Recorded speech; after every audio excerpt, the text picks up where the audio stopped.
And after that, if I could say, hey, I'm doing work with this family, then it gave me credibility.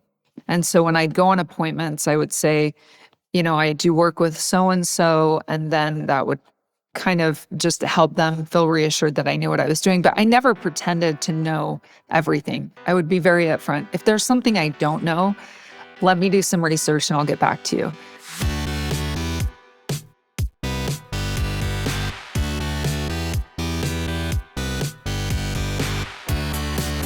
You're listening to The Successful Bookkeeper with your host, Michael Palmer. Listen each week as inspiring guests share their secrets of success to help you increase your confidence, work smarter, and build a business you love.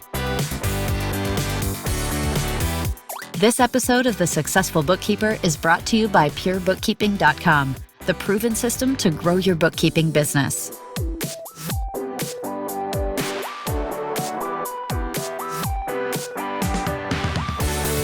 Welcome back to the Successful Bookkeeper Podcast. I'm your host, Michael Palmer, and today we're kicking off the first of a two-part series with Jenny Groberg, who is the founder of BookSmarts Accounting and Bookkeeping. In this episode, she shares how persistence, strategic thinking, and the simple ask for a review helped her build trust and secure long-term, high-impact relationships. Let's dive into that conversation right now. Jenny Groberg, welcome to the show. Thank you. Thanks for having me. It's great to have you, and thank you very much. Well, I love always having these kinds of conversations to hear the story behind the journey of the bookkeeping business owner. And so this is a great opportunity for us to do that. And so maybe we'll start off by asking a general question, which we ask everyone, and that is, how did you end up doing what you're doing today?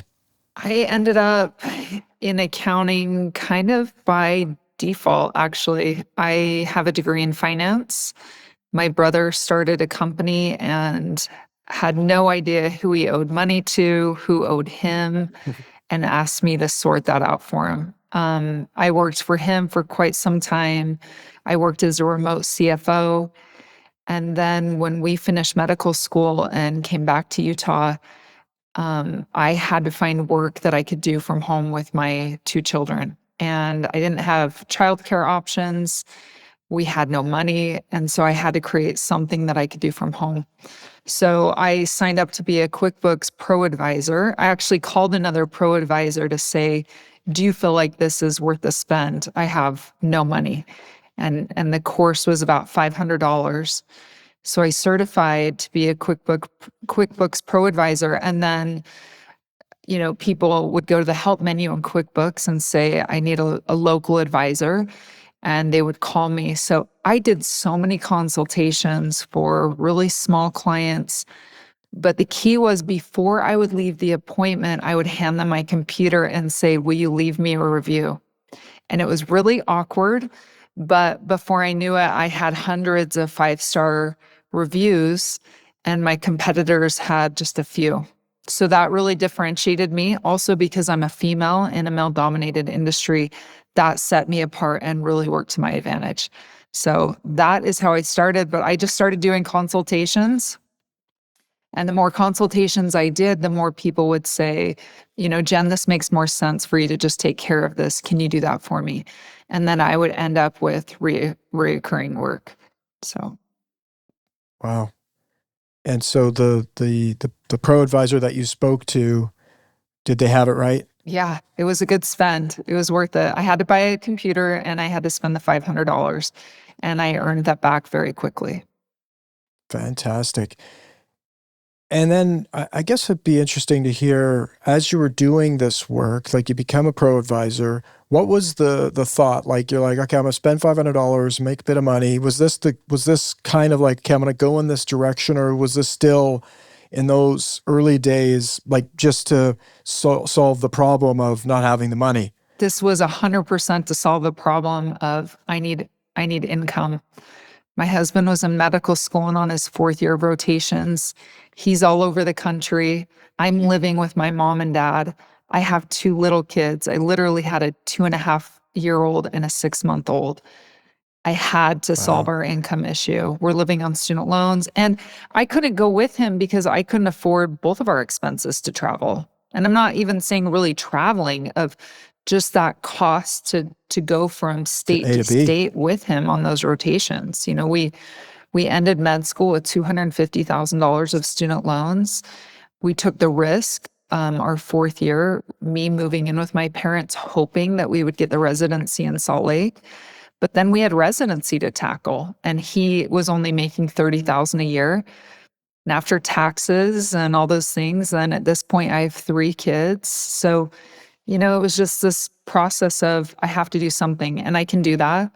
And then eventually he'll make enough money that I won't have to work, and that'll be great. And here I am, 17 years Amazing. later. 17 years later. And so you would have, so when you were saying you slid the computer across the desk, you would actually go out and do work in the area if you could. But 17 years ago, the online thing wasn't as big. So this was predominantly in the Salt Lake City area. Right. And you're going out there, what were some things that you learned working with these types of clients? Like, do you see how, I always like to say for myself that sometimes I'm doing things that I'm like, I don't like doing this, or this is not going my way. And I often will go, wow, it was doing that is what set me up to do the next thing. Absolutely. It's like you're collecting the knowledge you need for what's next.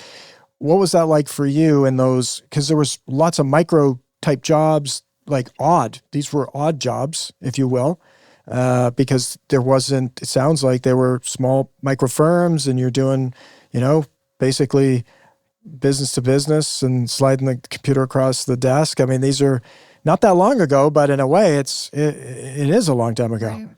And that was before remote work was a thing. So remote work wasn't an option. Just the idea of logging into somebody's computer through Go to My PC or some of these things, that was new. It was a risk for people because I was young and relatively unknown. But if I could get face to face with a potential client and work with them and guide them, then I would gain their trust. And as we all know, relationships are everything in business. So I would work with them. I finally realized I could charge a higher rate for consultations than my hourly work. So I would charge more to go in person. And then I would say, if you want to pay for an extra hour of follow-up work, if there's anything that you need from me after the fact, then, you could prepay for that hour, because inevitably people would send me random questions that were really probably not a good use of my time. But I did anything and everything. I would go on every appointment. I'm in a woman's bedroom with a fold-down desk, helping her reconcile her preschool. And I am working with a woman who, in her family room, was trying to help her husband, who's a doctor, with his accounting. I mean, they were small accounts, but then I had one guy in Utah, in Bountiful, who owns a gas station, and it's a very well-known gas station. They own a bunch of different properties. And that was a really big account. And after that, if I could say, hey, I'm doing work with this family, then it gave me credibility. And so when I'd go on appointments, I would say, I do work with so-and-so, and then that would kind of just help them feel reassured that I knew what I was doing. But I never pretended to know everything. I would be very upfront. If there's something I don't know, let me do some research and I'll get back to you. But I think we often underestimate small gains. And I even still feel right now that there are certain things that may not be worth my time. And I'm doing them. I'm doing all the little things. I'm doing difficult interviews. I will speak, and there's things that I think this is not worth my time to speak at. And that momentum just keeps building. So you have to pay your dues. You have to be patient, and it pays off. It pays off to work hard. We'll get back to the interview right after this word from our sponsor. Tired of juggling manual admin and everyday practice tasks when you'd rather be nurturing more valuable client relationships?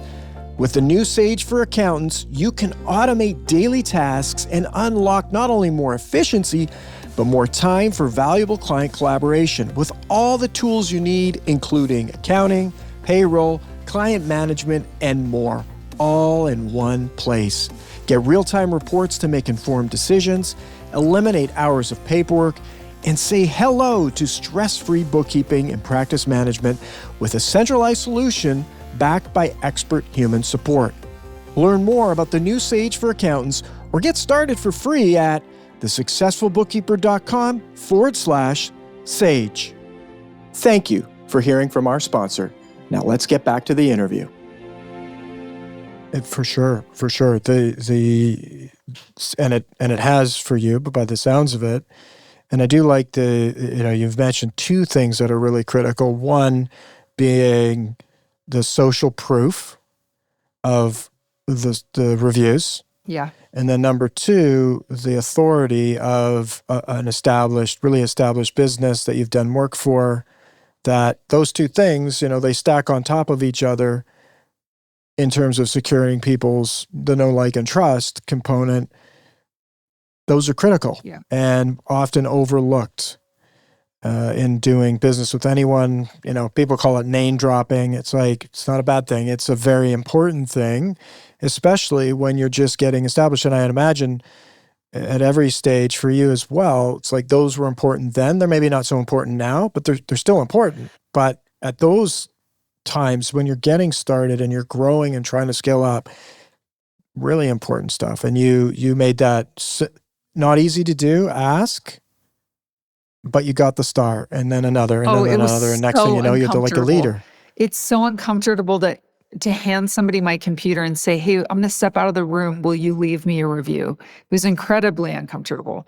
But I knew that if I left, the likelihood of them giving me a review dropped to probably 5% or less.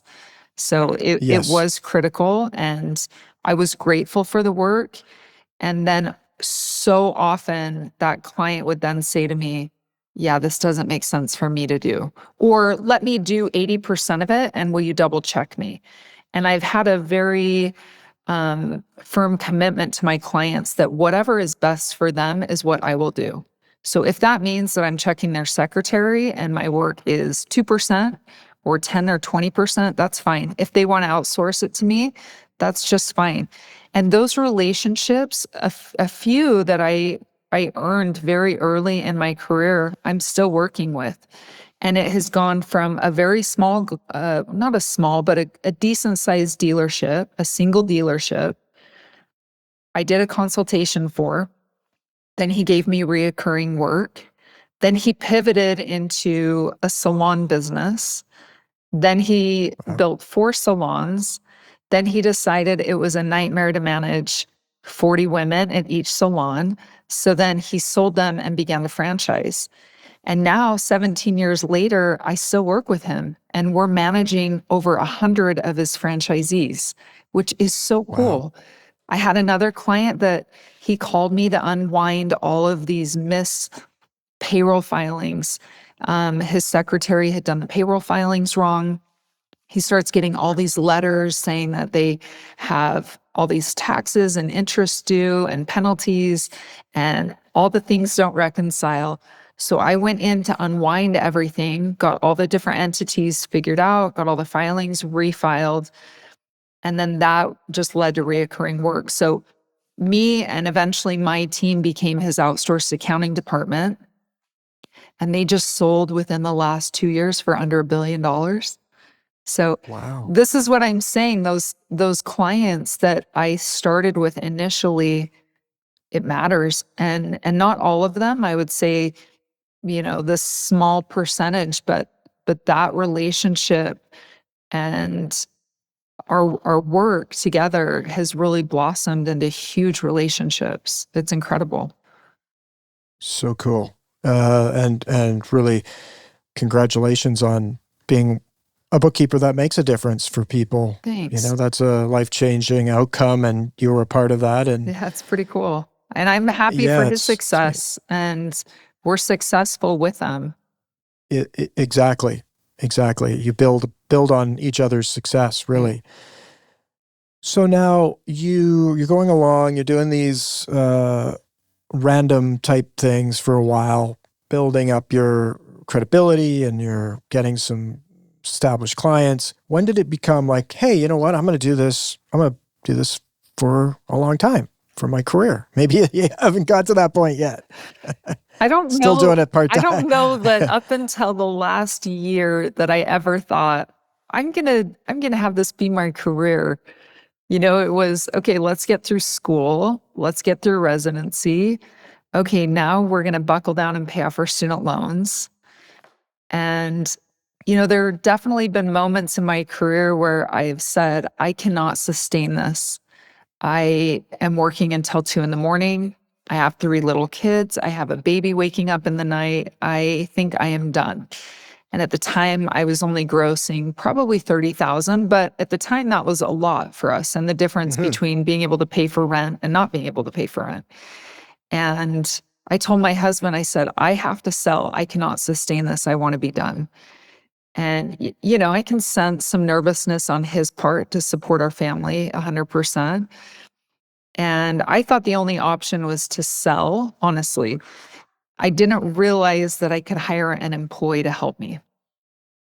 Now, employees, I would also argue, are the hardest part of my business, but they are fundamental. So at that time, the sell didn't work. I had a neighbor that said, oh, I might be interested. And I had a brother-in-law who had a master's of accountancy. And he said, I don't want to buy in, but I'll be a 50-50 partner with you. And I thought, why would I do that? That's stupid. I've worked so hard at this.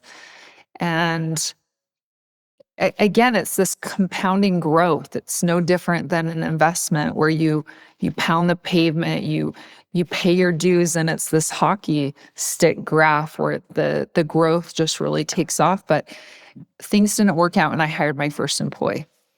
And I hired her, and she had no education in the space. She had no training, but I knew her skill sets where she was so smart and she was such a hard worker.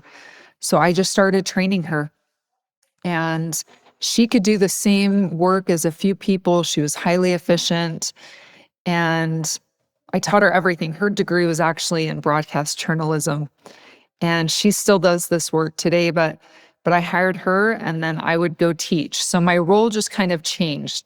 I would do seminars, I would teach, I would try to attract clients in a different way, and I would go on appointments, and then any new work I had, I would pass to her. And then when she got to full capacity, then we hired an assistant for her. And it eventually built to now I have 30 employees on staff. How many? I have data entry, I have bookkeepers, I have accountants, and I have CPAs. So okay, you said 30? Mm-hmm. That's a big firm. Yeah, we're servicing a few hundred clients. I would say 300-400 clients across the United States. And wow. And I have a staff of 30 women. They're all stay-at-home moms. I feel a stewardship to give back and provide that remote work that I desperately needed. So some work full-time, some don't, but it's nice for the clients because they have an operational accounting department, a firm that they can pay for the pieces that they need. If they just need data entry, if they just need bookkeeping. But, I have some really big clients now, and they have bigger, higher needs. They need a controller. So we have CPAs on staff. And I also want my clients to have a brain trust. So there's a CPA review and oversight on every one of our clients, so that, even though you might be a bookkeeping client, you have that CPA signing off. They're guiding you on your pricing. If there's outliers that are showing up on your financials, those are an indicator of you need to pivot, you need to change your pricing.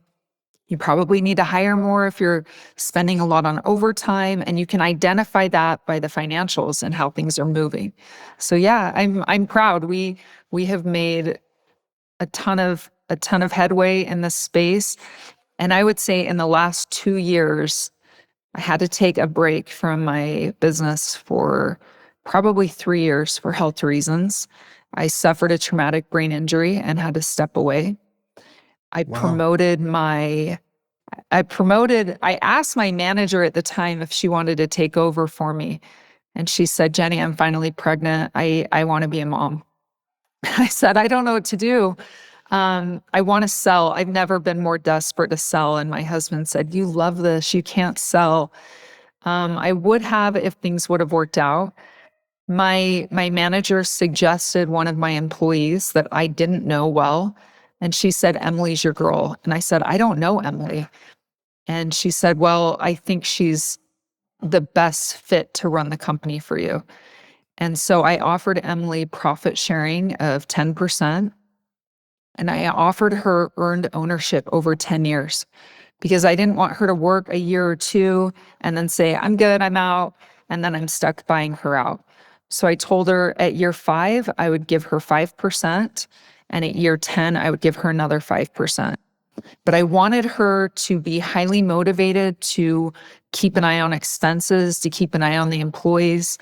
I needed her to be able to see the financials because I couldn't invoice. And the best way for me to do that would be to offer her profit sharing. And she was highly motivated. And in that first year, I think we grew 40%. She had the capacity that I didn't. I had 5 children at this point. Her kids were leaving her home. She was an empty nester. She was highly motivated to earn more money. I tried to sell to her and she offered me about half of what I felt like it was worth. So I said, hey, let's partner. You take over for me. And it took me about 3 years to recover, and I'm still recovering. But now that I can work again and I can be on a computer and I can read and I can have energy to function, I'm like, let's go. I am so pumped to be working again.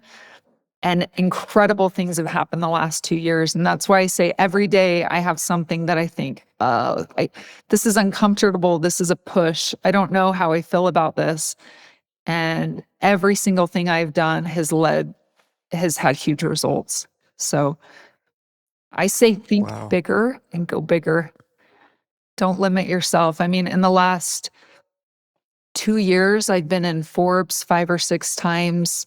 We've been cited in the Wall Street Journal. I was named as an Inc. female founder. That was like, that's never going to happen. I do the interview and I'm thinking, oh, this is pointless. Who am I to compete with these A-listers on Inc.'s female founders? This is a waste of time, actually. And there were 2 and 3 interview steps, and here we are. So you never know. It's remarkable.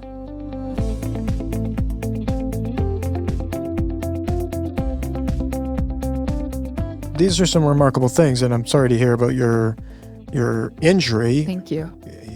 And I'm sure, again, it's one of those things where you're healthy now, you look back, many things gained, some things lost, but you've come out stronger and really pumped up about your job to come back to, and it's not a job, come back to your business and make this happen. Now, I'm sure our listeners going, well, whoa, wait a second. This is pretty crazy results here. What's the secret sauce? What were you doing differently that had this business A get to the point where you have 30 staff, you have all these different layers to the business. These are really advanced things. And you started 17 years ago from a laptop and $500. And a computer that I had to put on a credit card because I literally had no money. Yeah. You're beg, born, and stealing here. And that's probably one of the secrets is that you have the conviction to take action and do things. It's like you can dream about it, you can talk about it, think about it, all that good stuff. But unless you take the action and do something, you sound like a person that takes action and faces things head on.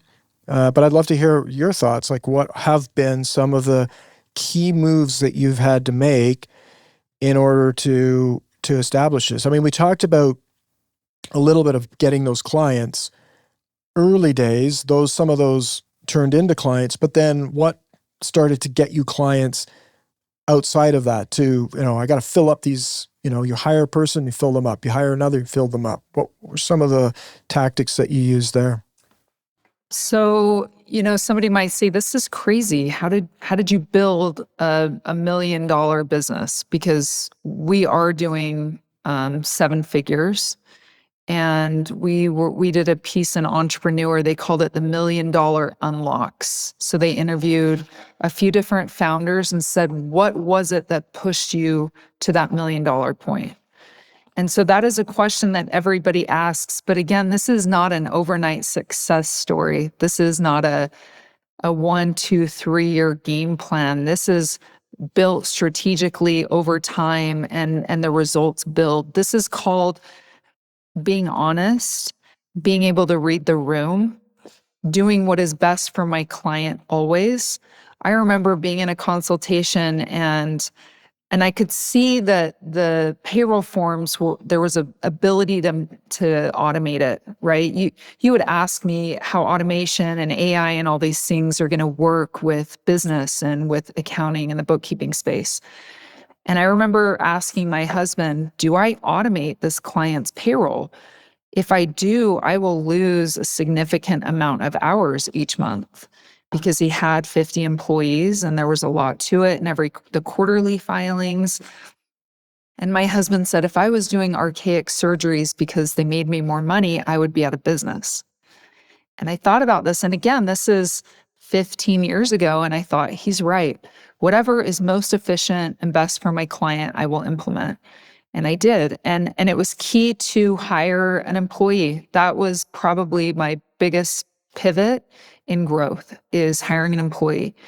And I did it out of necessity. I didn't realize that that was an option. So for anybody out there that is working a lot, you can train and hire somebody to do what you're doing. The key is that you have to oversee and double check what they're doing. And you don't hire based on credentials, you hire based on skill set. I found that. I had an employee that had an MBA and a Mac. She was horrible. She dropped the ball. I lost more payroll clients with her oversight than any other employee, because she was having a lot of emotional issues. She would withdraw and go silent. It was horrible. So I would say that don't be afraid to hire, but make sure you oversee what they're doing. That employee that I hired worked for me for about 3 years. And then she decided she was going to go work for one of my clients as their employee. And I realized at that point, she was doing 80% of the client work. And I realized that the entire integrity of my business was being held in her balance. And if I lost her, nobody else knew how to do all this work. So from then on, I hired multiple people, even if that means you have 2 part-times instead of a 1 full-time. That minimizes your risk. And it's more important to have more hands and more eyes on the ball and on the clients. So from then on, I made sure that I had multiple employees on every client, so that if one employee leaves, which is very possible, and you can count on them leaving, they have babies, they move, I employ a very hard demographic. If things are happening in a woman's family or with her parents, that's a problem. And women have a lot that they're juggling. So it's really important for us to keep an eye on our employees. My employees are my asset. And in whatever business you have to keep your eye on your asset. And so we do team calls, we do manager check-ins. I want to see how they're doing. I want to see how their family's doing, because their work is based, that's an indicator for how well they'll do with their work. So I would say that was my first real big step, is my first employee. And then I would say the next big one was just being consistent. My employees knew that no matter what, I would show up, they could count on me, and I had a relationship with them. They knew that they could call me if my employee wasn't showing up or if there was an issue, and I would take care of business. But over time, we just showed them that we would always show up and that we would always have good work. And that reputation has helped us grow. So they would tell other people about us. I would say that there was a good 5 or 6 years that I did not grow my business. If I had more people wanting me to come do consultations, I wasn't interested. I had 13 employees. I was making plenty of money. I couldn't really manage more than 13 employees. And I was really happy with where I was at. I think we were grossing probably around 300,000. And that was good. I had 5 children. We got our student loans paid off in 2 years. After my husband finished residency, we just buckled down. We didn't spend any more money. Any additional money that we got, we put towards our loans. And again, I feel like that's what's enabled us to have financial freedom, is because you just buckle down and you hit the pavement and you work really hard, and then it opens so many doors. So I didn't really care to go get more employees or have more clients. My manager was doing a really good job, and then I got hurt, and I couldn't figure out how to braid my daughter's hair, and I couldn't read emails, and I couldn't handle any sound. Anyways, I wear special glasses to help my brain calm down.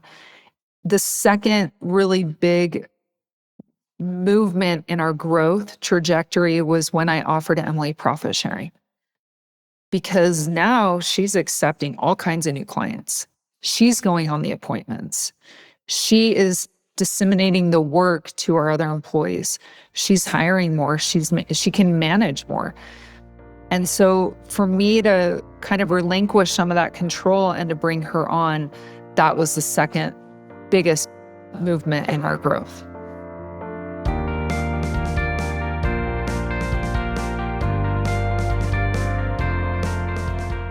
There's some key things there, really interesting pieces to all of this, and trying to decide which of many questions I want to ask here next. So hiring, you've done the hiring, and you made lots of great moves along the way. What were some of the things that were setbacks? I mean, obviously the injury was a setback. But before that, like, you hiring people, was that always, like you mentioned, it's the toughest part of the business. What makes it tough for you when hiring? Wow, there's so much to that. I realized that I couldn't hire family or friends or neighbors. That was first. You want to, and I have all kinds of people asking me for work. It complicates things, and I never want money to come before my relationships.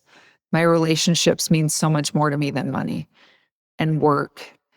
So I would say that's number one. I was in a meeting once, and I had just secured a really big client. We had a retainer per month that I was super excited about. I'm in a meeting with the person who's running my company, and I made the comment, okay, I need to go. I have this conflict with my child. And she was resentful and said, well, I have stuff with my kids. Why am I sitting in this meeting? Now, if it would have been a male boss, I don't know that that would have been the dialogue. I think that it's complicated, and having women and families and kids, there can be resentment, and that can be complicated. So I just prefer to not work with family or with friends or with neighbors, because I want them to know that I value them way more than business. And I don't want that water to get muddied. And she was a dear friend, and that really was heartbreaking. So turns out that there were other things going on, and she still works full time. But again, it was just, I don't know, it just got complicated. So I would rather not have that be the case. I want to keep business professional, and that's hard because you become friends with the people that you're working with, and you create these relationships. And I tell my employees the same thing I tell my clients.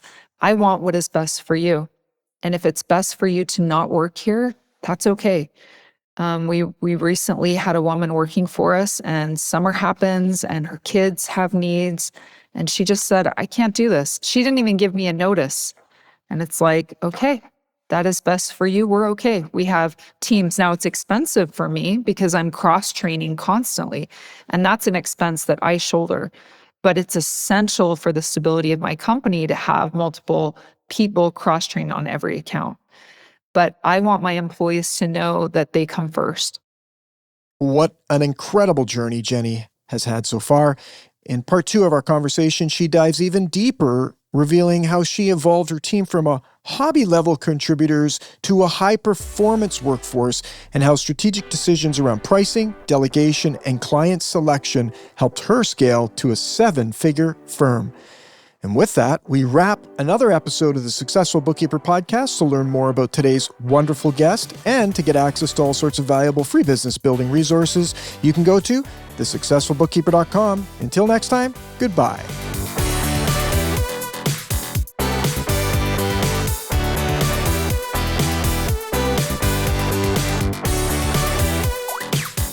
You've been listening to The Successful Bookkeeper with Michael Palmer.